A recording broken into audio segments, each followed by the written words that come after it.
Então, gente, vocês estão sendo gravados, a gente vai começar agora a parte da gravação. O que eu estava dizendo é que para a gente organizar algumas informações que são relevantes. A composição da nota, ela é referente às atividades complementares e às atividades de prova, que é a B1, né? As atividades complementares, vocês já fizeram uma, elas são 3. Vocês já fizeram uma, eu já publiquei até essa nota, algumas pessoas fizeram, outras pessoas não fizeram, outras pessoas foram bem, outras pessoas não foram tão bem. Essa nota já foi publicada. A segunda atividade, vocês já receberam, né? Mas eu Professora. não estipulei. Oi. Oi, Caio. Onde está publicada essa nota da primeira atividade? No AVA. No AVA? Ok, obrigado. Nada. Então, a segunda atividade, ela é um exercício. Vocês vão responder esse exercício. Onde é que está esse exercício? Ele está no final do slide que vocês já receberam, né? São 6 questões ou 7 questões bem tranquilas de se resolver. E a última atividade é um caso clínico, para se resolver também sob forma de exercício. E esse caso clínico, ele tem 6 questões, eu acho. Esse caso clínico vale 500 pontos. E ele poderá ser feito em dupla, porque ele tem questões que são um pouco mais elaboradas. Tudo bem? Eu dei um prazo para receber essas atividades. Essas atividades eu vou receber por e-mail até o dia 29 de abril, tá?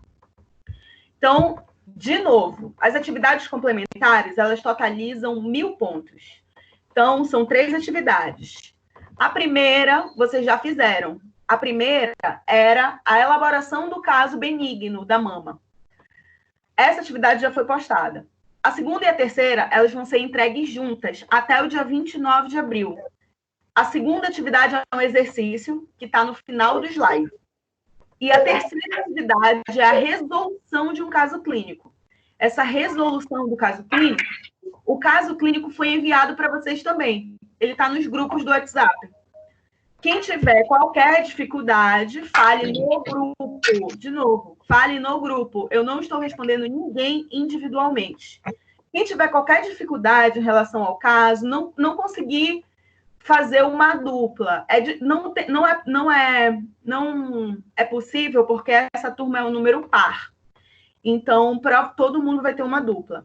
Ah, mas a minha dupla desapareceu. O que foi que aconteceu? Então, esse tipo de situação a gente vai conversando, mas por hora o trabalho é em dupla, tudo bem? Quem não conseguir fazer a dupla, eu prefiro fazer sozinho.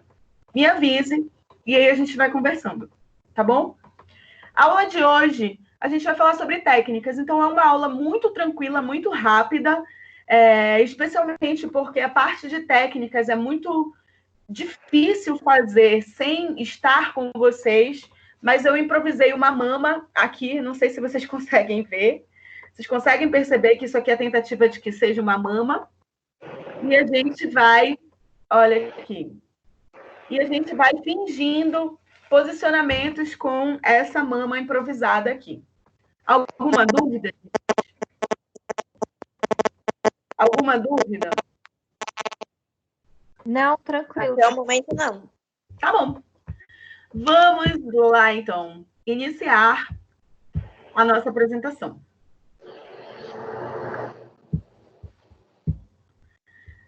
Vocês estão vendo o slide sendo projetado? Ainda não. Ah, apareceu. Sim, sim.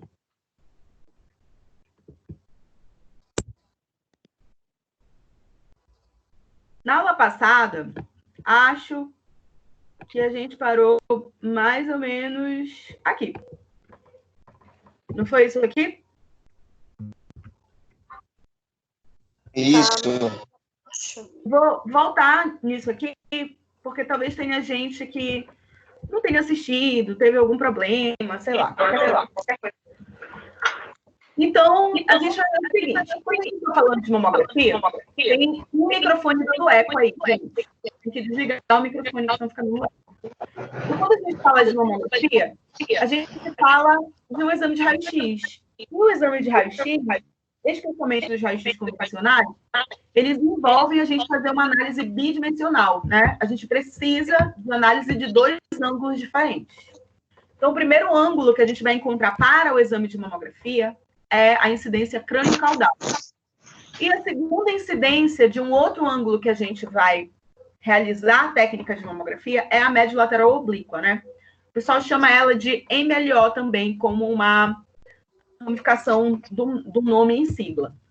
Então, o que é... Só um minuto que tem gente entrando aqui. O que é a incidência crânio-caudal? Então, a incidência crânio-caudal, ela tem esse termo, esse nome, né? Porque o feixe, ele é emitido crânio-caudalmente. Então, é o feixe emitido da cabeça até a cauda, que seria de cima para baixo. Então, a intenção da incidência crânio-caudal é que a gente consiga ver superiormente a distribuição dos quadrantes internos e externos. Só que qual é o problema? Às vezes, essa região, a gente não consegue visualizar inferiormente a ela. Então, a gente não vai conseguir... Às vezes, o tecido fica sobreposto, às vezes tem um sinal radiológico que não fica tão esclarecido, e aí, para isso, é necessário fazer a incidência auxiliar. Então, sempre, todo exame de mamografia, ele envolve 2 incidências básicas. Essas incidências são a crânio-caudal, essa primeira, em que a mama da paciente, se vocês observarem, ela é toda distribuída na bandeja de suporte. Essa mama, ela é comprimida com a bandeja de compressão, e quando a gente olha ela de cima, ela está toda distribuída para que a gente consiga verificar a distribuição anatômica desses quadrantes, tanto internos quanto externos. Na aula passada, eu também apresentei para vocês uma outra incidência. Essa incidência é a incidência médio-lateral oblíqua. Nessa incidência, ela é lateralizada, mas ela não é completamente lateralizada, a 90 graus. Ela tem uma angulação do equipamento, e essa angulação... Só um minuto que tem gente entrando. Só lembrando para vocês que isso aqui eu falei na aula passada. Essa angulação, ela vai acontecer para que a gente consiga ver as lateralidades da paciente. Então, o que a gente vai conseguir ver na extremidade do exame da paciente? A gente vai ver a mamografia agora numa porção angulada. A gente vai conseguir verificar ainda na mamografia a análise muscular para a linha axilar, né? Por que é tão importante verificar isso na mamografia? Se vocês bem lembram, eu vinha falando para vocês, quando eu estava falando sobre anatomia, eu vinha falando muito para vocês sobre a orientação de linfonodos. Então, a verificação desses linfonodos especialmente linfonodos que estão ali na rede axilar, são fundamentais de serem identificados, eventualmente, por técnica que a gente vai verificar de médio-lateral oblíqua, né? No exame médio-lateral oblíquo, a gente consegue verificar a distribuição anatômica da mama inteira, porém angulada. A gente vai ver de uma forma mais expansiva os quadrantes externos, né? Como é que eu sei que essa porção aqui deste lado é o quadrante externo da mama, né? Como é que eu sei que isso aqui é o quadrante externo?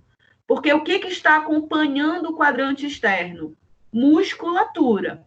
Então, eu posso dizer com toda certeza que este quadrante que está sendo analisado nesta porção é o quadrante externo da mama direita por conta da orientação da musculatura, né? Normalmente, os exames de mamografia, eles vêm com 2 películas. A primeira é a mama direita e ela vem sinalizada mama direita. E a segunda é a mama esquerda e ela vem sinalizada mama esquerda. Mas quando eles vêm juntos assim, a gente sabe que o primeiro é a direita e o segundo é a esquerda.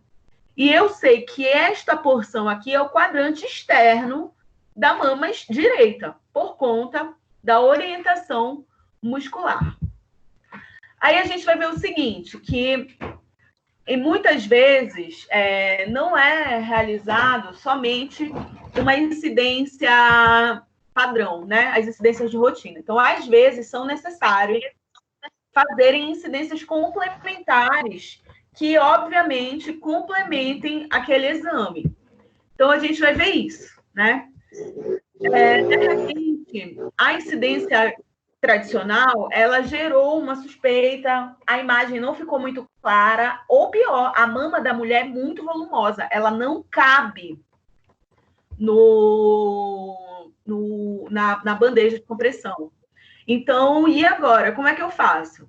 Então, para esses tipos de situações, a gente vai ver que são realizadas incidências complementares que auxiliam no sentido de caso haja alguma situação suspeita das incidências básicas. Então, dentre essas incidências complementares, aí tem várias. A gente vai falar de algumas. Magnificação é uma forma de fazer uma incidência complementar. Então, se magnifica a imagem, ou seja, amplia a imagem. É como se fizesse um zoom na imagem quando eu tenho achado suspeito. Perfil a 90 graus, então o equipamento vira 90 graus para que eu consiga verificar lateralidades que eu não conseguia em outras técnicas, como na técnica de médio lateral oblíqua. Crânio caudal exagerada, uma crânio caudal exagerada, então para exatamente pegar porções que a crânio caudal não pegaria normalmente. Clivagem, Cleópatra, manobra de Eklund, às vezes, né, a paciente tem prótese. E aí, dá para eu comprimir toda a mama dela num exame de crânio caudal? Não, né? Para isso, tem uma técnica específica para mulheres que têm prótese, e essa técnica se chama manobra de Eklund. Essa questão é certeira em concurso público. Essa, para quem vai fazer de mamografia, essa questão cai muito. Às vezes, a mama da mulher é muito pequena e não é possível verificar o tecido em crânio caudal. Então, às vezes, tem que virar o equipamento todo a 180 graus. Então, ele vira, fica de cabeça baixo, e a emissão é feita caudal cranial, porque a mama da mulher é tão pequena, que é a melhor forma de geração da imagem é caudal cranial. Ainda existe manobra tangencial, né? Uma leve angulação feita do equipamento, manobra rolada, quando a gente tem suspeita de onde está a lesão que a gente está identificando. E aí agora, eu acho que já está todo mundo. E aí agora a gente vai começar a falar somente de manobras complementares em mamografia, tá bom? Se vocês virem que tem alguém tentando entrar na aula, me avisem, tá? Mas eu acho que já está todo mundo. Muito bem. O que é magnificação com compressão seletiva? Então, às vezes, acontece de uma mulher durante o exame crânio-caudal, apareceu uma microcalcificação num formato diferente. A gente já conversou sobre 2 formatos de microcalcificações. Eu falei para vocês das microcalcificações que são regulares e das microcalcificações que são irregulares, né? E uma coisa importante que eu falei dessa orientação clínica é quanto mais irregular a microcalcificação for, quanto mais desorganizada ela for, melhor o prognóstico. Porque se a microcalcificação estiver muito agrupada, com formato de letra, com formato de figura, isso pode ser um sinal negativo. E existe um tipo de microcalcificação, que é um tipo de microcalcificação que a gente chama de trilho de trem. Então, é como se fossem vários trilhos de trem, vários pontinhos, assim, em trilhos de trem, vários pedaços. E essas microcalcificações, às vezes, podem dizer, por exemplo, que isso é um problema cardíaco. Só que, às vezes, a marcação está tão pequena que é necessário fazer uma compressão daquela área. Então, o que é a magnificação? A magnificação, ela é feita com um equipamento. Esse equipamento, depois, vocês têm o slide, vocês podem ler o slide, fiquem à vontade, tá? Então, esse equipamento, ele aumenta a distância que existe para que a gente consiga fazer a análise da imagem. Então, quanto maior é essa distância, como se fosse uma lupa, a gente vai ter um foco de ampliação. E isso vai ser muito significativo, porque além de ter um foco de ampliação, né, além de fazer o zoom, essa mama ela está comprimida. Não entendi. Então, a gente vai ver isso aqui. A gente tem aqui a bandejinha de compressão, e bem aqui a gente tem um bracinho com outro equipamento que funciona como um zoom. Esse spot aqui que a gente chama, ele comprime a mama e ainda na ponta a gente vai ter porção de magnificação. Isso aqui está um pouco distorcida, essa imagem. Vai ficar desta forma. Então, se vocês observarem, essa distância aqui, ela foi reduzida. Aquele spot, aquela lupa, está aqui nessa extremidade. Vocês estão conseguindo verificar que tem uma bolinha bem aqui na extremidade. E esse spot está aderido ao equipamento, fazendo uma compressão. Então, ela está apertando a mama. E ainda a gente consegue fazer magnificação daquela área, gerando isso aqui. Então, a gente tem, por exemplo, uma primeira imagem, observem aqui, numa imagem gerada numa angulação médio-lateral oblíqua, que tem uma nodulação suspeita. Essa nodulação suspeita, eu não consigo identificar se tem vaso, se isso aqui é uma vascularização, se isso aqui é uma microcalcificação, se são várias microcalcificações. E aí, para isso, a gente usa a magnificação. Então, vocês conseguem perceber o tamanho que essa imagem estava e o tamanho que ficou. E se vocês observarem esses traçados aqui, esses pequenos traços, que aqui pareciam muito mais microcalcificações, quando a gente amplia, a gente vê que elas não são tantas microcalcificações assim, né? Então, existe a presença da nodulação, mas ela não está tão acompanhada de microcalcificações. E isso só fica possível por conta da magnificação. Como é que isso pode ser perguntado numa prova? Então, a gente vai... Alguém perguntou alguma coisa, gente? Vocês ouviram? Se alguém está falando alguma coisa?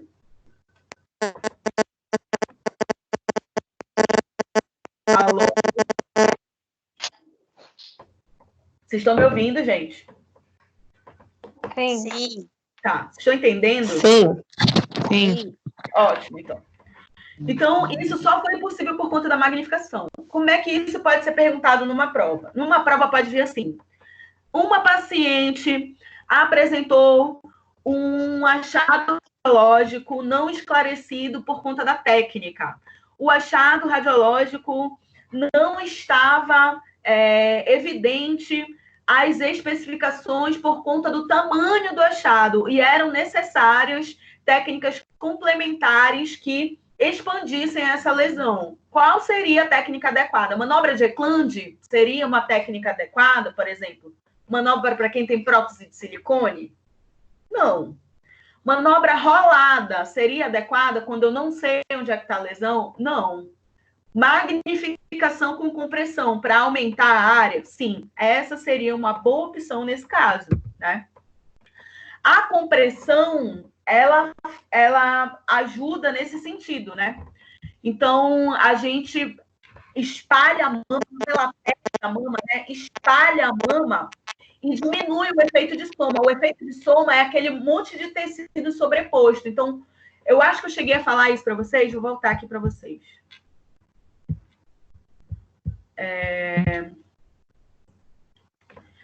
Eu cheguei a conversar isso com vocês, falando... Vocês estão me vendo, gente? Não. Eu cheguei a falar isso para vocês, falando que quanto mais comprimida uma mama tivesse, melhor era a formação da imagem. Por quê? Porque quanto mais comprimida a mama tivesse, menor ia ser a possibilidade de radiação dispersa. Então, essa mama ela não ia dispersar tanta radiação, a radiação ia ser absorvida.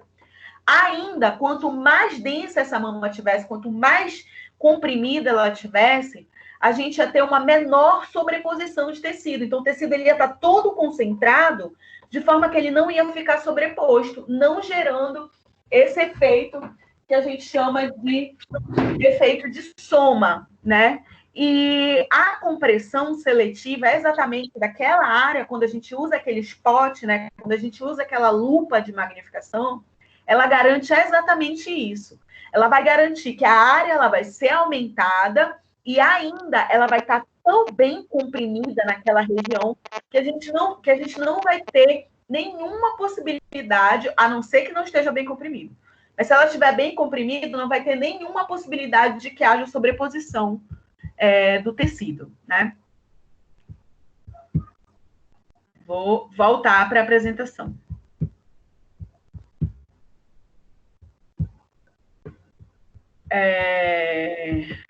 Aquele nódulo que a gente identificou naquela outra, né?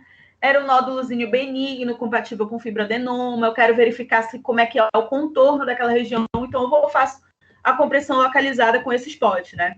Essa região, ela adere no mamógrafo e esta porção, ela comprime a mama da nossa paciente, ficando mais ou menos dessa forma. Então, essa bandeja, ela se movimenta para a gente colocar na altura adequada da técnica que vai ser feita na paciente. E essa aqui também a gente vai descendo para comprimir a mama adequadamente da paciente. Como é que isso fica numa imagem? Novamente, né?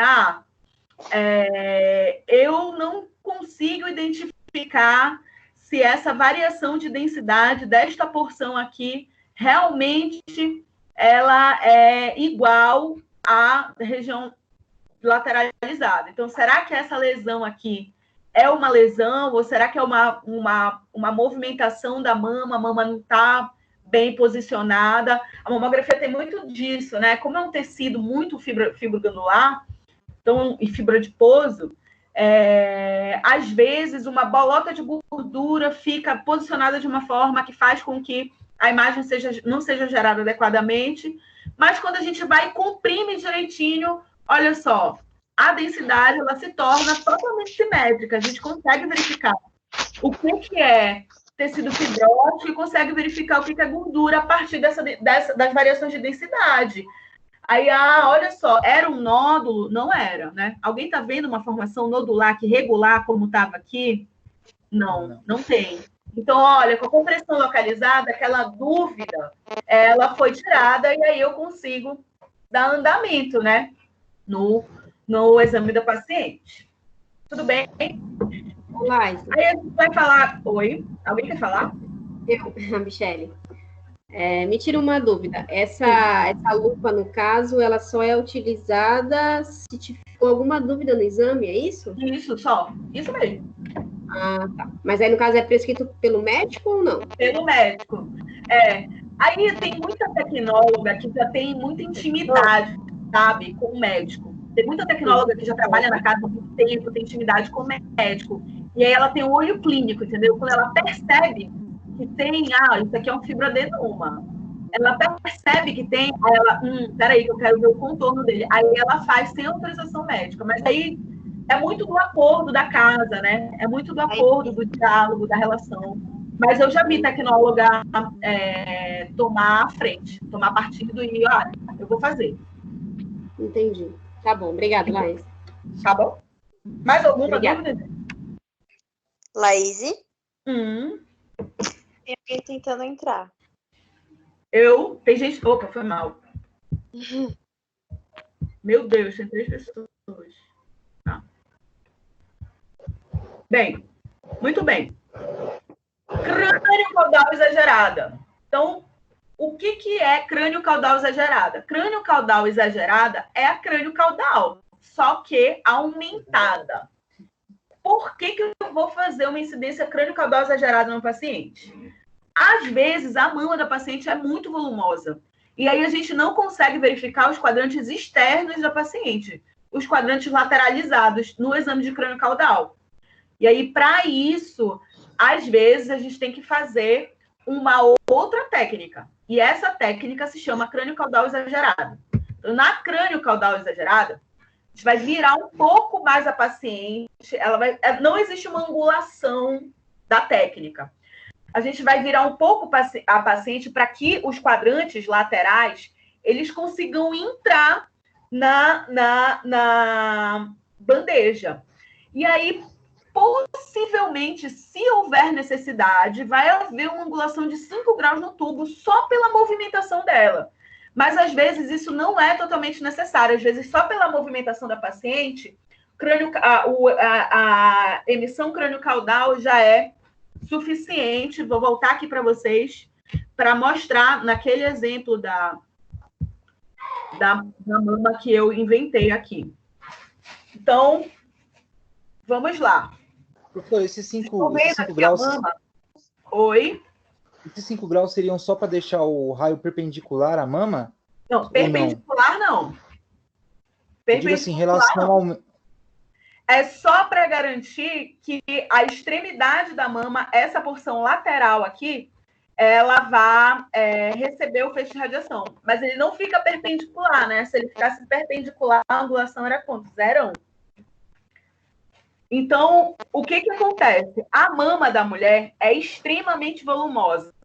Quando a gente faz a técnica de crânio caudal, a gente consegue analisar os quadrantes internos. Essa aqui é a mama esquerda da minha paciente. A gente consegue verificar os quadrantes externos, porém, essa porção da axila, essa porção da lateral, ela não cabe no exame. Então, o que eu faço? Essa paciente vira um pouquinho, a gente pode modificar levemente o ângulo do equipamento, virar ele até 5 graus. Essa marcação de graus, assim como no equipamento de raio-x, se tem isso no mamógrafo. Então, ele é movimentado levemente, às vezes 2 graus, 3 graus, só para que esse extremo lateral ele seja possível de ser radiografado, né? E aí a gente vai conseguir fazer uma leitura completa dos extremos da mama. Então, eu vou mostrar para vocês uma figura que demonstra como é que a gente faz essa análise. Estão conseguindo ver o slide? Sim. Então, muito bem. Então, é o seguinte. Vejam esse lado aqui, a mama esquerda. Quando a mama é muito volumosa e a gente faz o exame em crânio caudal, tem áreas que não são visualizadas, especialmente as áreas das laterais. Como essa área é uma área nas mulheres que concentra, as mulheres podem dizer isso com muita propriedade, concentra muito tecido adiposo, essas áreas não entram no exame. Só que quando essa paciente é posicionada levemente angulada, as lateralizações das áreas, elas são possíveis de serem analisadas, e aí a gente tem um exame crânio-caudal exagerado. Então, vamos verificar aqui. A gente tem... Opa! A gente tem um exame em... Desculpa. A gente tem um exame em crânio-caudal, que é esse aqui, esse redondinho aqui. Só que tem uma porção da crânio-caudal que não está aparecendo superiormente. Então, essa mulher, ela vira um pouquinho e aí a gente consegue verificar a margem inteira, né? Como ela angulou um pouquinho, ficou um pouco mais bicuda para baixo, a gente consegue verificar a margem inteira e verificar se tem a presença de alguma nodulação superiormente, que a gente não conseguia ver aqui porque não tinha continuidade da mama, né? A crânio-caudal exagerada, dentre as técnicas, tirando a manobra de Eklund, porque hoje é muito comum mulher com prótese de silicone, mas a crânio-caudal exagerada e a manobra rolada são as principais... E a crânio-caudal exagerada, Eklund e rolada são as 3 principais incidências que são utilizadas como manobras em que a gente modifica a posição da paciente. Antes delas, a magnificação é a principal técnica que a gente vai encontrar como auxílio no exame de mamografia.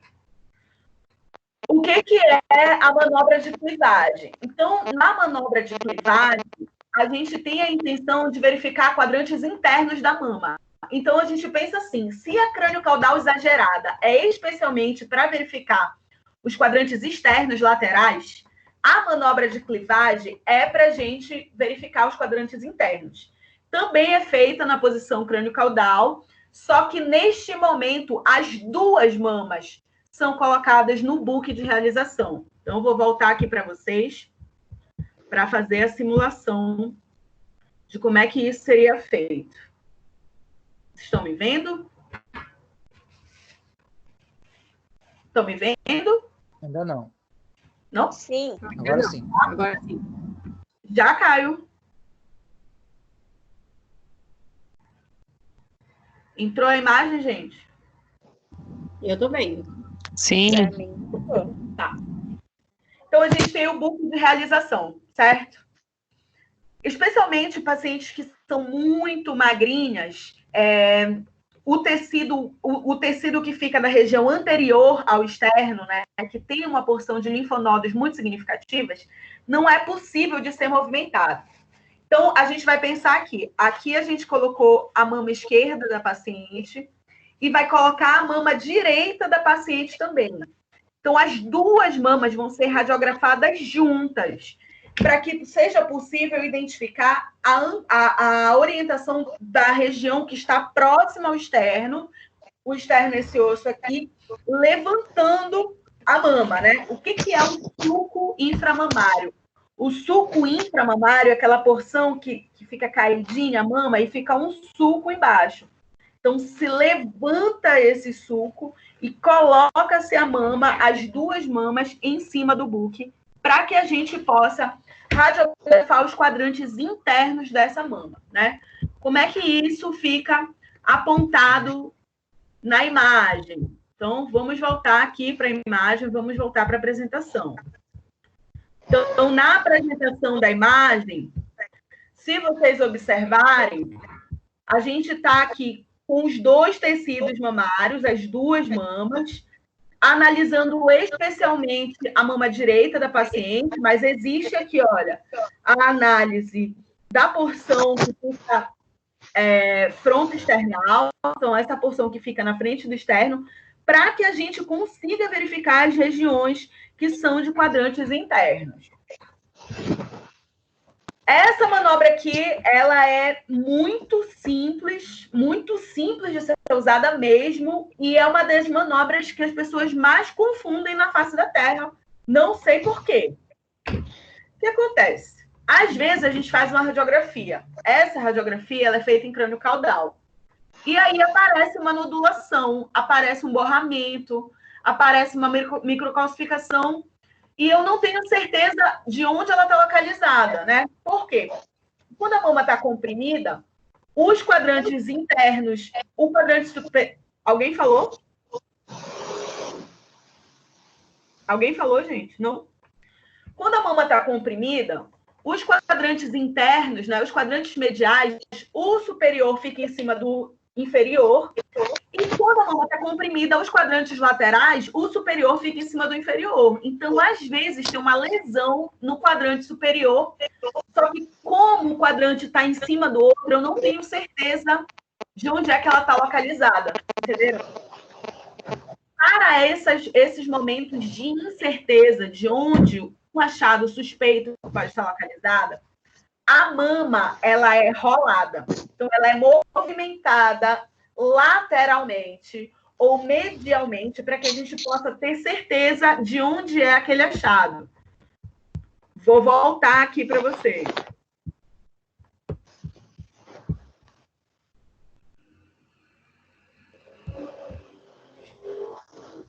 Vamos à nossa mama de plástico, tá? Ela não é de silicone, mas ela poderia ser. Então, essa mama aqui, vamos analisar comigo, tá? Essa mama aqui é a mama direita da minha paciente. Então, na mama direita, eu fiz um exame em crânio caudal, tá bom? Comprimi a mama da paciente e o feixe... Meu Deus, o paciente caiu. O feixe foi administrado crânio caudalmente. Tudo bem. Quando eu ia fazer a avaliação da imagem, essa é a mama direita. Se essa aqui é a mama direita, esse lado aqui são os quadrantes o quê? Mediais. E este lado daqui são os quadrantes o quê? Laterais. Tudo bem? Então, quando eu fiz a realização da imagem, na lateralidade da mama, apareceu uma nodulação. E eu não sabia onde era que essa nodulação estava localizada. Eu não sabia se ela era superior ou se ela era inferior. O que é a manobra rolada? Na manobra rolada, para que eu tire a dúvida de a lesão, eu movimento a mama para um lado ou movimento a mama para o outro, para que a lesão ande. Se a lesão estiver localizada no quadrante superior lateral direito aqui, ó, se ele estiver localizado fora, quando eu virar a mama, para onde essa lesão vai? Ela se muda para o quadrante superior, onde medial, ela muda de lugar. Da mesma forma, se ela fosse uma lesão inferior, ela viria para cima, ela não mudaria de lugar. E aí eu teria certeza de que essa lesão, eu tenho certeza de onde essa lesão está localizada. Então, a manobra rolada, ela funciona nesse sentido. A gente movimenta a mama para ter certeza do lugar em que está sendo localizado aquele achado, né? Aí, como é que se faz isso? Então, normalmente, nos serviços radiológicos, eles têm pequenas marcações. Então, eles têm alguns marcadores, que eles são como grudados num esparadrapo mesmo, marcaçãozinha metálica de chumbo, um pontinho de chumbo, e aí a gente marca na proximidade da lesão.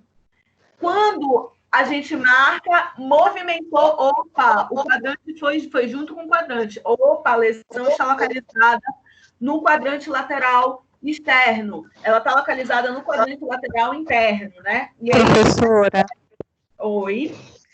tem alguém com o fone ligado e está dando eco. Tudo que você está falando está repetindo, pelo menos para mim. Verdade, Gente, pra mim também. desliguem todos os microfones, por favor. Está atrapalhando. Obrigada. Nada. Desliguem todos os microfones.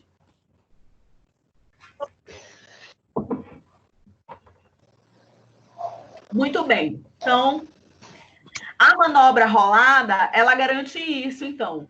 Ela garante com que a gente consiga identificar uma lesão a partir de movimentações da mama, né? E aí a gente usa ferramentas, a gente usa pequenos marcadores para conseguir verificar onde é que está isso. Vou voltar para a apresentação. O microfone de Caio tá ligado e é do dele que tá vindo a interferência. Caio, desliga o seu microfone, por favor. É o Caio do Lourival também tá ligado. Tá dando tudo eco. Pelo menos para mim tá dando. Desliguem o microfone de vocês. Caio, eu acho que ele nem tá aí. Caio. Não tá mesmo não, porque do tempo que tá, ó, fica dando eco, fica repetindo tudo que a senhora tá falando. Caio. Caio. Ele vai entrar de novo, eu acho. Caio caiu agora, acho que não tá mais aqui não. Saiu. Você ouviu sobre a manobra rolada? Meio embaçado, mas deu para ouvir um pouco. Muito bem. Tava dando eco só. Ele tá voltando, Caio voltou. Tá.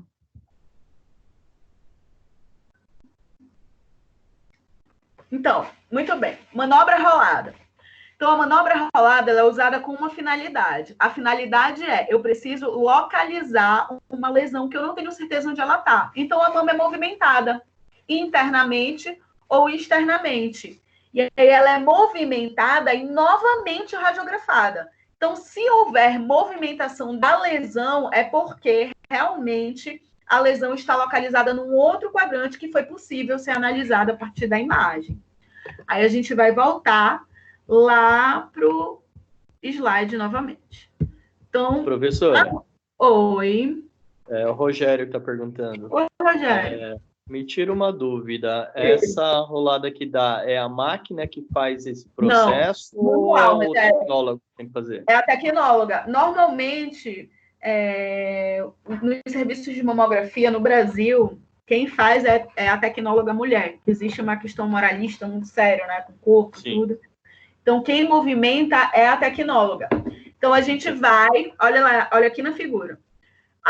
O exame ele é em crânio caudal. Então, a gente rola a mama para internamente ou externamente. E aí, depois disso, é realizada a compressão. Então, é a gente que vai e toca na mama da paciente, né? Tem todo um protocolo para isso. Cada hospital estabelece seu protocolo, mas geralmente envolve pedir licença para a paciente. Opa, licença, eu vou tocar aqui na sua mama, tá? E, de repente, tocar nela em outra parte do corpo antes de tocar na mama. Então, tocar no ombro dela para ela sentir a temperatura da tua mão. falar calmamente com ela, tá tudo bem, então agora eu vou precisar mexer na sua mama para fazer uma outra técnica. Então eu vou movimentar ela e aí avisar o que vai ser feito, né? Porque essa mama vai ser rolada, ela vai ser movimentada e depois ela vai ser comprimida. Então isso pode ser um pouco assustador para a mulher, né? Por exemplo, essa lesão aqui, ela não tinha certeza do quadrante que ela estava. Então, será que essa lesão aqui, ela estava no quadrante inferior da mama? Então, quando essa mama ela foi rolada, a lesão andou. Vocês estão vendo a lesão bem aqui, ó? Olha a área. E olha onde é que está a lesão agora. Esse achadinho aqui é semelhante a esse aqui. Então, a lesão se movimentou. Ela não estava mais no lugar. Então, provavelmente, se essa mama foi rolada externamente, ela vai para o quadrante seguinte, né? Se ela foi rolada externamente, essa lesão ela foi movimentada para o quadrante lateral e aí a gente consegue ver ela no segundo lugar, num outro lugar. Tudo bem? Manobra em perfil, né? O que aconteceu? Algumas pacientes, especialmente pacientes que fizeram cirurgias conservadoras, né? O que é a cirurgia conservadora? Ela não fez mastectomia total. Então, ela fez uma quadrantectomia ou ela passou por um esvaziamento axilar. O que é esvaziamento axilar? É tirar aquela glândula da axila, né? Então, essa paciente, ela precisa fazer uma incidência que a gente consiga analisar muito bem a área que foi feita a cirurgia das pacientes, né? E aí, para isso, esse tubo, se a gente vai ter uma angulação que vai variar mais ou menos ali de 45 para os 60 graus na crânio-caudal, aqui a gente vai virar 90 graus de equipamento. Ele vai ficar de lado para a paciente. Então, a paciente vai ficar de frente para o book e ele fica em perfil absoluto do lado dela. Porque o que acontece, né? Como essa paciente é uma paciente cirúrgica, pode ser que tenha algum achado, alguma complicação, algum resquício que tenha ficado nas regiões laterais dessa paciente que não são possíveis de serem analisados somente na imagem crânio-caudal, sabe? Então, tem que fazer uma imagem em perfil total, em perfil completo, para que a gente consiga identificar se existem alterações de sentido, né? Se vocês observarem, cada uma dessas manobras que são complementares, elas têm especificidades, né? Então, vamos lembrar, vou voltar aqui para vocês, porque teve muita gente que foi chegando depois. Vou voltar para vocês para falar só um pouquinho do que a gente já falou, tá? Comecei falando sobre as incidências tradicionais, né? Essas incidências tradicionais eu falei na aula passada também. Elas são duas: crânio-caudal e médio lateral oblíquo. A crânio-caudal, a gente consegue verificar os quadrantes redondinhos, quadrantes internos e quadrantes externos. Só que existem regiões importantes da mama que não são possíveis de serem verificadas em crânio-caudal, especialmente as regiões da margem axilar. Para isso, se tem a médio lateral oblíqua, tudo bem?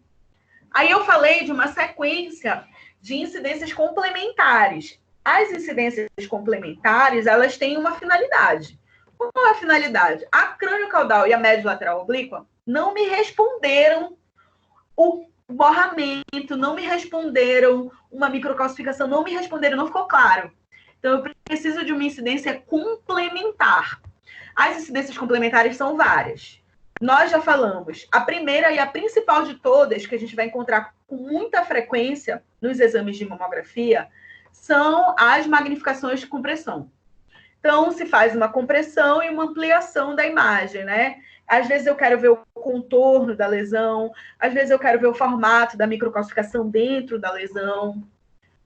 Eu acho que a segunda que a gente falou foi crânio-caudal exagerada. Então, por exemplo, se na compressão seletiva, né, no spot, eu queria identificar as margens de uma lesão que eu não estava conseguindo identificar precisamente, quando eu faço uma análise da imagem com crânio-caudal exagerada, é porque a mama da paciente é muito grande, ela não cabe no exame de crânio-caudal.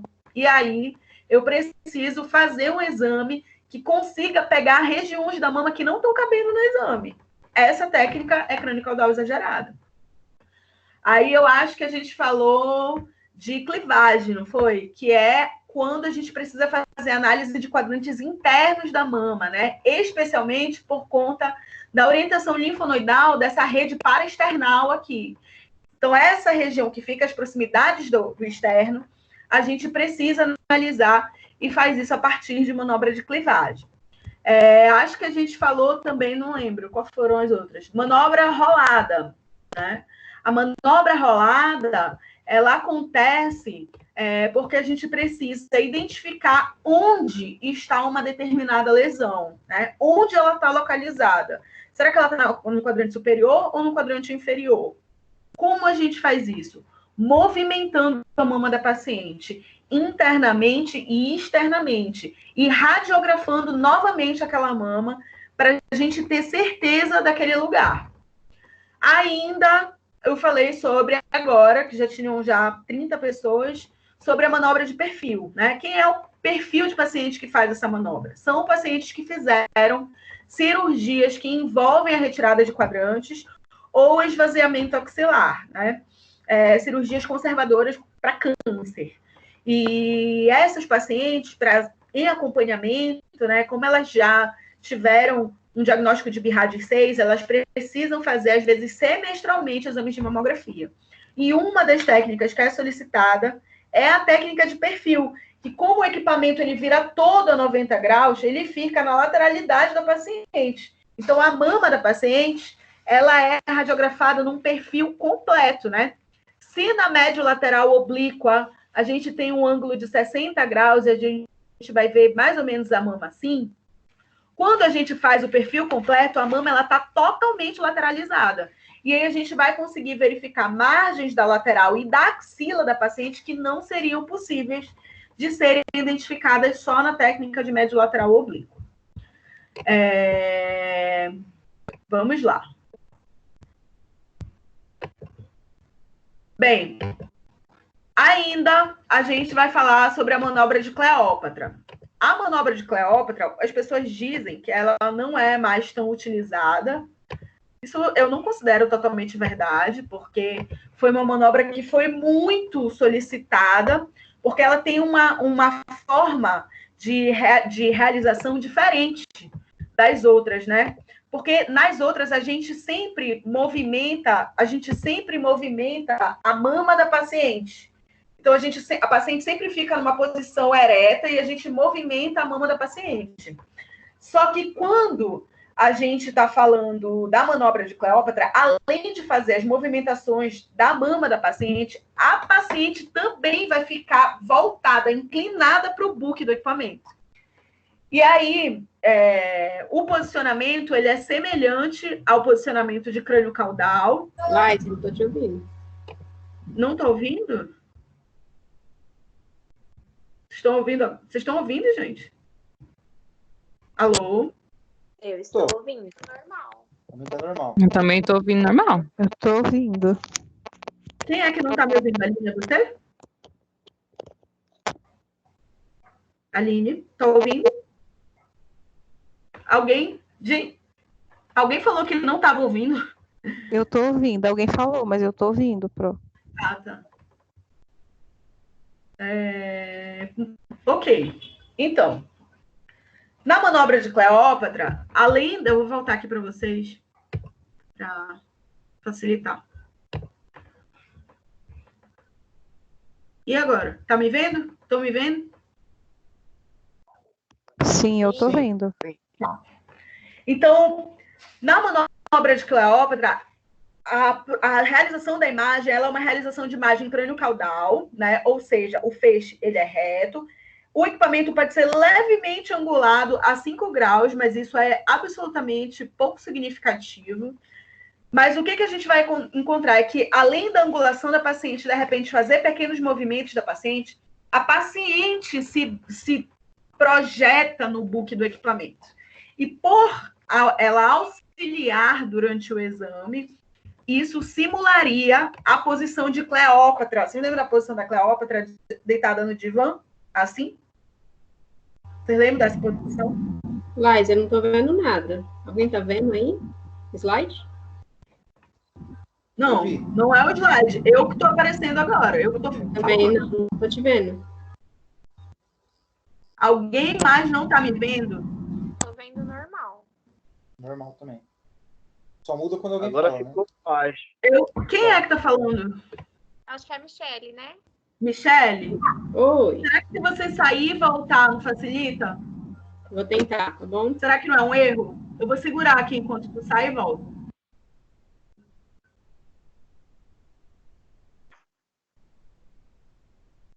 Vamos esperar só um pouquinho, gente. Rapidola. O som agora ficou muito baixo. Não, eu não estou nem falando nada. Agora voltou. Voltou, Michele? Tá. Voltou. Obrigada, Lai. Então, é o seguinte. Além da gente fazer a movimentação da mão da paciente, a paciente fica inclinada sobre o equipamento. E isso simula o que seria a posição da Cleópatra deitada naquele divã, né? Essa posição ela foi muito solicitada durante muito tempo, porque como a movimentação da paciente trazia todos os tecidos para frente, e isso facilitava a realização das imagens. A última manobra que a gente vai falar é a manobra de Eklund. E essa, dentre as técnicas, porque assim, todas as outras a gente é muito ensinado quando a gente está na prática, mas a manobra de Eklund todo mundo tem muito medo. E tem que ter mesmo. Por quê? Porque uma prótese de silicone custa R$7.000. Se porventura, durante a realização do exame, a compressão que for feita for inadequada e romper a prótese da paciente, isso é muito grave, né? Ah, meu Deus, rompeu, vai explodir a mama da paciente. Não, não é isso que acontece. Mas quebra, fratura a prótese da paciente. Então, fraturando a prótese da paciente, ela precisa passar por um novo procedimento cirúrgico para retirada daquela prótese e colocar uma prótese nova. Então, isso é um erro, né? Nas aulas anteriores, que a gente veio conversando sobre anatomia, a gente chegou a falar sobre como é que era esse procedimento de silicone. Então, vamos lá. Aqui está a mama da paciente esvaziada, tá? É a mama que não tem prótese, está aqui na pontinha. Então, a gente sabe que a mama, ela tem vários ductos mamários, ela tem glândulas mamárias e tem porções musculares. Então, existem várias formas de se fazer essa cirurgia de colocar o silicone.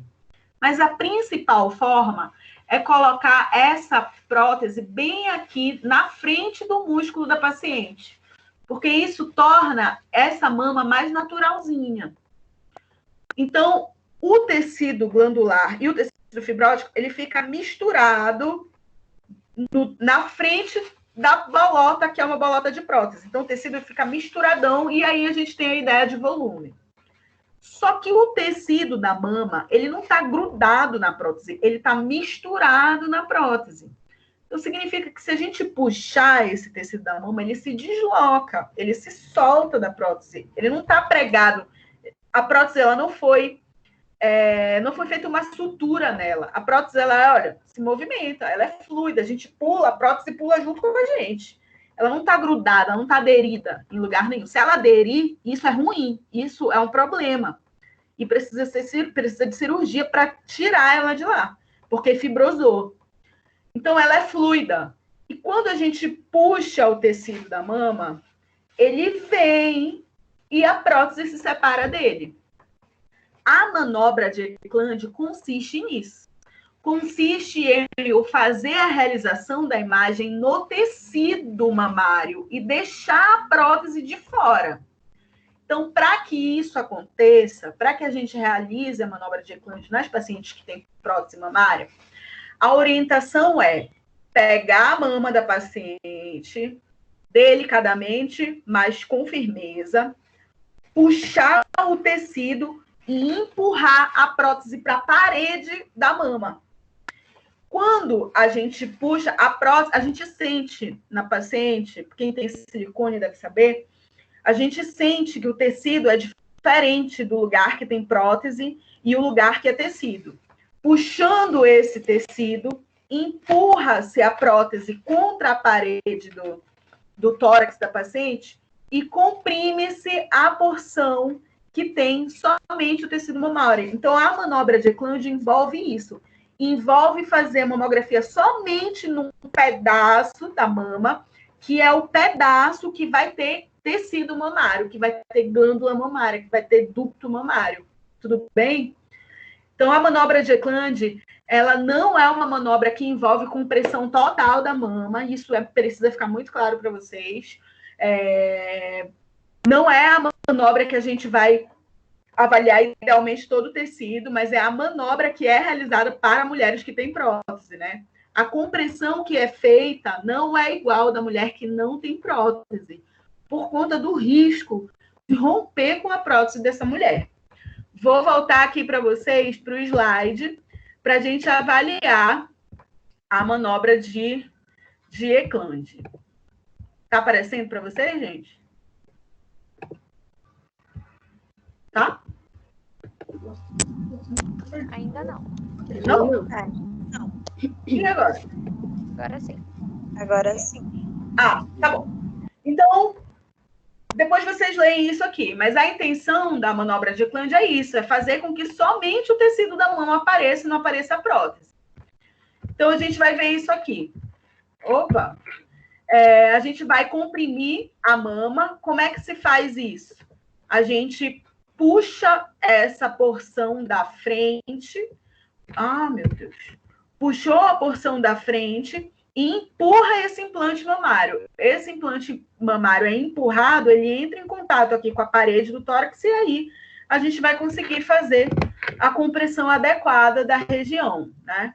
Como é que fica essa imagem, por exemplo, em médio lateral oblíqua? A gente vai ver a distinção entre a prótese, que é toda essa região hiperdensa aqui, e o tecido, né? Vocês estão vendo que aqui, olha, tem tecido fibrótico, tem gordurinha na paciente, distribuição muscular da paciente, a gente consegue ver até ramificações vasculares da paciente, né? Como é que limita para fazer manobra de Eklund? A prótese da paciente tem 25 anos já, está endurecida, e ela, aí é difícil. A prótese está aderida ao parênquima, a prótese não se movimenta, isso é perigoso também. A prótese está ondulada. Será que essa prótese não está fraturada? Tem irregularidade na parede da prótese. Não faça a manobra, né? Não estou dizendo que as pacientes são mal intencionadas, mas às vezes a mulher nem sabe que a prótese está fraturada e ela diz que foi por conta daquele procedimento que ela fez. Então, se você perceber que uma mama está diferente da outra, que uma mama está mais flácida do que a outra, que uma mama tem uma parede redondinha da prótese e a outra está cheia de grumos, cheia de angulações, cheia de ondulações, peça uma avaliação médica, porque às vezes essa prótese já veio fraturada, tá bom? De novo, como é que isso é feito, né? Então, o primeiro passo é a gente empurra essa mama, a gente puxa esse tecido e empurra essa prótese. Empurra essa prótese para que essa prótese se espalhe na parede do tórax da paciente. Depois de feito isso, implante de tecido movimentado, a gente vai começar a fazer a compressão naquela regiãozinha que foi a região do tecido mamário mesmo da paciente. Realizado isso, né, a imagem é realizada, então a gente faz a radiografia e aí consegue analisar a imagem. Então, professora. Oi. Mas essa questão de estar empurrando a prótese, a paciente ela já sente dor? Não. Empurrar a prótese não sente dor. O que ela sente dor é bem aqui, ó, nessa compressão. Vocês estão vendo que não é toda a mama da paciente que vai ser comprimida? E a gente perde muitas regiões. Essa em cima, ó, isso aqui é a prótese da paciente. O que a gente vai conseguir radiografar vai ser isso aqui. Mas tem outras porções de tecido que a gente não vai conseguir pegar. Por quê? Porque a gente vai conseguir espremer a mama da paciente, né? Entendeu? E a parte que mas com só essa parte aí, já consegue visualizar alguma coisa? Eu consigo visualizar alterações que estejam anteriores à prótese, né? Mas se a lesão estiver atrás da prótese, eu não consigo verificar. E como que faz esse negócio aí agora? Como que faz o quê? Se a parte que não deu para radiografar, como é que fica isso aí? Tem Ressonância outra manobra? magnética. Ressonância magnética, né? Se eu tenho uma suspeita, como é que uma mulher ela coloca a prótese de silicone, né? Vou voltar aqui para vocês. Quando a gente coloca a prótese de silicone, existe todo um protocolo que é feito. Então, deixa eu ver se eu acho aqui. Ver se eu acho uns exames aqui. Não. É o seguinte, quando a gente vai colocar silicone, todo um protocolo que é feito. A primeira coisa que o cirurgião pede vamos fazer um exame de ultrassonografia antes, para a gente verificar, porque normalmente as mulheres que colocam prótese, que são jovens, né, precisam passar por exames complementares de imagem. A ultrassonografia é um exame deles. Por quê? Porque depois de colocada a prótese, a sensibilidade da dor dura pelo menos aí uns 8 meses, mais ou menos. Os 3 primeiros Professora, meses... Oi. essa manobra de Eklund é uma incidência a mais, né? Que eu acho que o menino perguntou por como que fica essa parte de trás. Eu acho que é porque são 2 imagens que faz, né? Faz com a mama completa, pegando a prótese, e faz a outra imagem pegando só o tecido da mama, não é isso? Isso. É o seguinte, as duas imagens gerais, crânio caudal e médio lateral oblíqua, são feitas para todos. As imagens complementares, elas são imagens que são feitas para responderem o que a médio lateral oblíqua e a crânio caudal não vão responder. A mulher que tem prótese, o exame crânio caudal dela é muito largo. Por quê? Porque não dá para comprimir a mama, entendeu? Ela vai fazer crânio caudal? Vai. Mas vai comprimir a mama toda? Não. Então, o exame dela não vai precisar de uma incidência complementar para que a gente consiga analisar a imagem. E a incidência complementar é a manobra de Eklund. Ficou claro isso agora? Sim. Beth? Sim. Tá. Olá. Sim. Oi. Eu esqueci o que eu estava falando antes. Tá. Então, sobre a dor, né? A dor da paciente, a paciente não vai ser encaminhada para fazer mamografia 6 meses depois de ter colocado prótese de silicone. Em geral, ela vai fazer as mamografias posteriores. E aí ela vai avisar que ela tem prótese. Então, assim, 1 ano depois, a gente não sente mais dor. Não tem mais dor. Se tiver dor, tem alguma coisa errada na mama. Tudo bem? Sim. Sim. Tá bom. Vou voltar lá para o slide para mostrar para vocês, então, a gente já vai Mas no finalizar. caso, você falou que quando não consegue visualizar muito bem, né, na mamografia, tem o caso da ressonância, certo? No caso, essas que já têm o silicone, já não pode já ir direto para a ressonância? Então, ressonância é um exame muito caro, né? Muito caro. A mulher só vai ser encaminhada para a ressonância se houver uma suspeita de algo. Mas se for um exame de rotina, ela vai fazer mamografia. No caso, se ela vê nódulos, por exemplo, apareceu nódulos que ela desconfia que seja câncer, ela já, o médico já pode já... Apareceram 2 nódulos. Nossa, apareceram 2 nódulos. Isso vai no laudo dela. Olha, esses 2 nódulos aqui, BIRADS 3. É um achado benigno, porém, tem que fazer um outro exame complementar. Saindo de lá, ela vai fazer uma mamografia, ou uma ressonância. Entendeu? Por quê? Porque não fica claro, somente na mamografia, qual que é a lesão. E a extensão da lesão por conta da prótese. Certo. Entendeu? Sim. Bem, então, vamos verificar aqui. Por exemplo, a gente está vendo aqui uma análise médio lateral oblíqua. Como vocês podem ver, é difícil da gente conseguir analisar o tecido porque a prótese ocupa uma boa parte da imagem. Quando é feita uma manobra de Eklund, a gente tem somente uma pequena porção do tecido. Eu estou vendo a mama inteira aqui? Não. Mas a porção que está na frente da prótese, eu estou conseguindo ver. Entenderam? Com isso, a gente finaliza o conteúdo dessa primeira avaliação, gente. Vou repetir o que eu estava falando inicialmente. A gente vai fazer 3 atividades complementares. A primeira atividade complementar era aquele do artigo. O resumo do artigo era criar um caso clínico baseado no artigo, tinha que ser do artigo. A segunda atividade é esse exercício aqui. 1, 2, 3, 4, 5, mais ou menos 7 questões. Aqui tem 2 questões. 7 questões para responder. É individual essa atividade aqui. A terceira atividade é o caso clínico, que eu vou ler com vocês agora. Então, esse caso clínico pode ser feito em dupla até, tá? É um caso clínico simples e tem umas perguntas que vocês precisam responder no final. O caso clínico é assim. O texto a seguir é baseado em caso clínico vinculado ao conteúdo abordado na disciplina. Leiam atentamente e respondam as questões abaixo.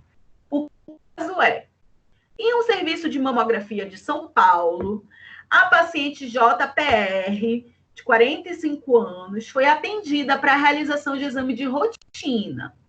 A paciente recebeu encaminhamento a partir de uma consulta com o ginecologista. E ela relatou perceber irregularidade no tamanho da mama dela. Além da mama estar irregular, ela também manifesta quadro de sangramento das 2 mamas de vez em quando. No exame de mamografia, foi realizada técnica de mamografia de rotina, crânio caudal e médio lateral oblíqua. A mama comprimida da paciente tinha 6 centímetros de espessura.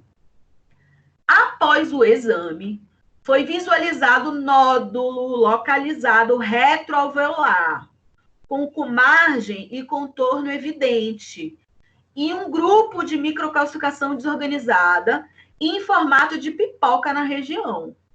E, por isso, foi solicitado uma incidência complementar com magnificação e compressão para realizar a biópsia da paciente. O laudo do exame do mamográfico dela foi BIRADS 4. A classificação da densidade da mama dela foi ACR2. A conduta médica foi: vamos fazer uma biópsia. E o laudo da biópsia é que era uma alteração benigna. Vocês entenderam o caso? Sim. Sim. Muito bem. Aí vem as perguntas. Letra A. Baseado na história da paciente, sintoma, localização, qual é a possível alteração da mama? Qual é a alteração benigna que ela tem? Ah, isso aqui é um carcinoma ductal invasivo. Isso aqui é um lipoma. Eu quero o nome, tá bom? O que o formato da microcalcificação sugere? Ah, essa microcalcificação é um achado benigno, é um achado maligno. O que significa BIRADS? Aqui é 4, tá, gente? O que significa BIRADS 4? E em relação a esse achado, o BIRADS dela era 4. O que era o BIRADS 4? Por exemplo, o que significa? É um achado benigno? É um achado maligno? É um achado suspeito? Qual é a probabilidade de ser câncer? O que tem que fazer na conduta posterior? Tá bom?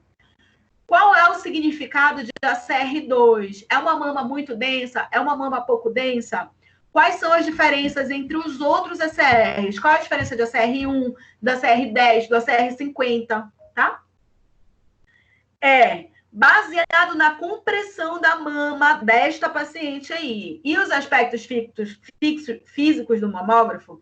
Qual foi o filtro? Qual foi o alvo utilizado? Por que não foi utilizado o tungstênio? O tungstênio não foi utilizado. Quer saber por quê? F. Efeito anódico é essencial para a formação da imagem mamográfica. Explique sobre a necessidade desse efeito na mamografia e as especificações. Então, por que eu tenho que ter efeito anódico na mamografia? O que é efeito anódico? Qual é a angulação? Qual é a posição do cátodo? Qual é a posição do ânodo? Tá bom? Então, esse caso aqui, juntamente com esse exercício que está no final desse slide aqui, é para serem entregues por e-mail até o dia 29, daqui a 2 semanas e um pouquinho, tá bom? Até o dia 29. A prova de vocês é semana que vem, dia 22. Mas esses trabalhos eu vou receber até o final do mês, porque eu só vou lançar essa nota no final do mês. Tá bom?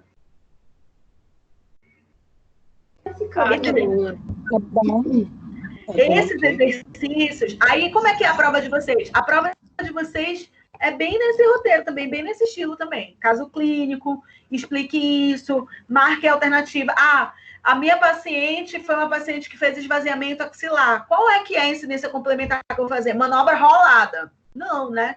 Fez esvaziamento axilar, provavelmente ela vai fazer uma manobra de perfil, mais ou menos assim. Aí tem lá as opções. Eclande, rolada, Cleópatra. E aí a gente tem que saber... Caiu aqui, eu não gosto. O quê? O meu caiu aqui, agora voltou. Ah, tá. Consegui entrar de novo. Já tô acabando agora. Tudo bem, gente? Por hoje é isso. Tá bom? Professora. Oi, Beth, fala. Sobre esse estudo de caso, então é só para responder as questões, né? Esse caso clínico é só para responder as questões. E esse pode ser em dupla, né? Pode ser em dupla, é isso mesmo. Tá, obrigada. Tá bom? Por hoje é Tá isso, bom. gente. Estamos resolvidos. Tá bom, obrigada, professora. O Rafael do quarto semestre. Hã? Rafael, tá falando. Diga. A senhora enviou um link no grupo lá a respeito de umas aulas de mamografia do dia 1 do 4 e do dia 7 do 4. A maioria do pessoal não tem conseguido entrar através daquele link. Será que o pessoal das outras turmas aí tem conseguido entrar? E aí, gente, vocês estão conseguindo entrar no link da aula? Eu consegui entrar normal. Porque ele pede uma conta, né? E aí, a senhora chegou até a falar do e-mail da Anhanguera, mas nós não Então, temos. essa foi a aula de química, né? Essa foi da aula de química. Não, de mamografia também. Porque de mamografia ninguém tinha reclamado ainda. Houve uma questão com a aula de química, e o que eu fiz, eu publiquei no YouTube a aula. Sim. Essa, inclusive, já até assisti hoje. Mas é o mesmo link, né? Que é do mesmo endereço. Microsoft Stream, né? De repente, eu posso publicar no YouTube de novo. Se ficar melhor. Se for possível... Amanhã eu acho que daria para você mandar no grupo. Como são slides, dá para enviar pelo grupo, não dá? Não. É a aula, o vídeo da aula. O vídeo sim, tudo bem, pelo YouTube, mas tô falando os slides da aula. O slide já está na aula desde o começo do semestre. Todos os slides já foram mandados. Para onde? Para os grupos. A gente não viu, a gente viu, Rafa? Eu não vi, não. Eu também não. Deixa eu ver. Eu vou dar uma olhada aqui no grupo, porque acho que a Ellen... Vocês não viram os slides da aula? Vocês estão de brincadeira? Realmente. Gente, todos os grupos, todos os alunos receberam os slides. A gente recebeu, o problema é que a gente não está conseguindo abrir, a gente não tá, acho que foi um formato incompleto. Tá. A gente recebeu sim, só que foi em formato incompleto, a gente não consegue visualizar os slides. Da tua sala? Quarto? É, o quarto. Pode falar com a representante, que eu acho que ela tem os slides. A Ellen, ela não é a representante. Quem é o representante é o Leonardo. Porém, você está mandando para ela. Eu estou mandando para todos os alunos que eu tenho e-mail. Perfeito. A gente vai confirmar com ela, depois a gente entra em contato de novo. Tá bom. Resolve fácil. Tranquilo. Sobre a aula, eu posso tentar publicar a aula no YouTube, não tem problema. Bom, eu agradecer, acho que fica mais fácil. Tá bom. Manda no grupo, Rafael, amanhã, me marca e pede, professora, lembra de publicar a aula de mamografia no YouTube, porque eu posso esquecer, que eu vou entrar em orientação agora com o pessoal, aí eu acabo esquecendo. Perfeito, já vou encaminhar aqui. Tá bom? Estamos resolvidos, então. Tá bom. Tchau, gente. Boa noite. Obrigado, boa noite. Bom descanso para todo mundo. Tchau, tchau. Semana que vem é nossa prova, não esqueçam. Tá? Tchau, boa noite. Tchau. Professora, por favor. Oi. Professora. Rogério, de novo. Tchau, boa noite. O Luiz mandou um e-mail para a senhora hoje, ou ontem, sobre o projeto integrador. A senhora vai nos auxiliar hoje? Qual é o teu grupo, Rogério? É o Grupo 5, professora. Ah, o de vocês eu acho que é só 21 horas, né? É, às 21, eu não estava sabendo. Tá, aí vai ser por onde? Eu acho que o primeiro é o grupo 3. Deixa eu confirmar aqui. O grupo 4. Não, é o grupo 4, desculpa. É isso mesmo. É o grupo 4. Primeiro é o grupo 4. E vocês, as 21. Pode ser? Tá, mas vai ser por onde? Por aqui vai mesmo? ser aqui mesmo. Depois vocês entram nesse mesmo link. Aqui fiquem só agora. Michele, Alessandra, Vera, Joyce e Flávia. O resto Tá pode bom. sair. Tá bom? Tá bom. Tá, joia. Depois vai ser o grupo 5? É. Às 21, Lorival. Ah, tudo Obrigado, bem, então. professora. Tchau. Tchau. E aí, meninas, tudo bem? Tudo, Laise. Eu queria que vocês colocassem as câmeras de vocês. E os microfones, para a gente poder discutir uma coisa.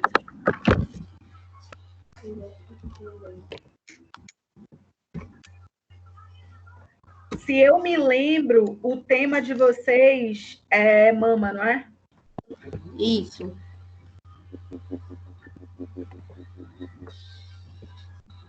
Tem muita gente ainda aqui, gente. Eu vou tirar, pessoal.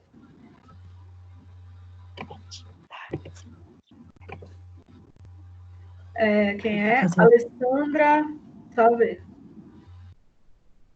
Alessandra, Flávia, Joyce, Michele. Tá todo mundo, né? Então, eu vi que eu li o tema, o resumo de vocês. Se vocês bem lembram, eu dei algumas orientações. Eu falei que o resumo ele precisava ter 500 palavras. O de vocês ainda está tomando forma, né? Então, uma coisa que eu vou pedir para vocês é que na nossa próxima avaliação o resumo já esteja todo no formato que ele tem que estar. Ele tem que estar com um título, por exemplo, qual é o tipo que a gente vai falar? A nossa paciente tem carcinoma ductal invasivo. Aí o tema é carcinoma ductal invasivo. E o nome de todas as alunas que estão participando, tá bom? Aí vai o nome da Lê, vai o nome da Flávia, vai o nome de todo mundo. Vera, e todo mundo, e o meu nome no final, tá? Então, quando a gente vai contar um relato de uma paciente, vocês estão com caneta e papel aí, gente? Sim. Eu só estou vendo, tá?